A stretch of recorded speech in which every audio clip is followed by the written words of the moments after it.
প্রিয় দর্শক, চলমান খবর লাইভের পক্ষ থেকে আপনাদের সবাইকে স্বাগতম। সাথে রয়েছে আমি রাজীব মিয়া।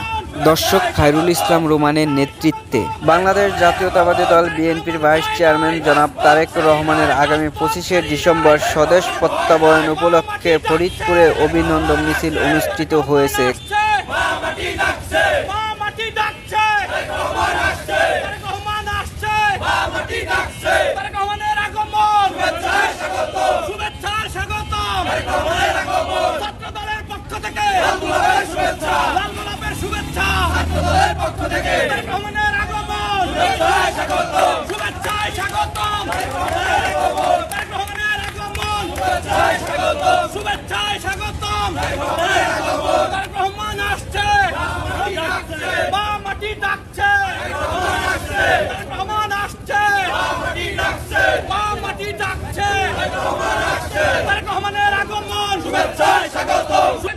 ভয় নাই, রাজপথ ছাড়ি নাই, আমরা সবাই তারেক সেনা, ভয় করি না বুলেট বোমা, ভয় করি না বুলেট বোমা, আমরা সবাই তারেক সেনা, আমরা সবাই তারেক সেনা, ভয় করি না বুলেট বোমা, ভয় করি না বুলেট বোমা, আমরা সবাই তারেক সেনা, আমরা সবাই তারেক সেনা, ভয় করি না বুলেট বোমা, ভয় করি না বুলেট। স্বাগতম, শুভেচ্ছায় স্বাগতম, আমরা সবাই তারেক সেনা, ভয় করি না বুলেট বোমা, ভয় করি না বুলেট বোমা, আমরা সবাই তারেক সেনা, আমরা সবাই তারেক সেনা, ভয় করি না বুলেট বোমা, ভয় করি না বুলেট বোমা, আমরা সবাই তারেক সেনা, আমরা সবাই তারেক সেনা, ভয় করি না বুলেট বোমা, ভয় করি না বুলেট বোমা।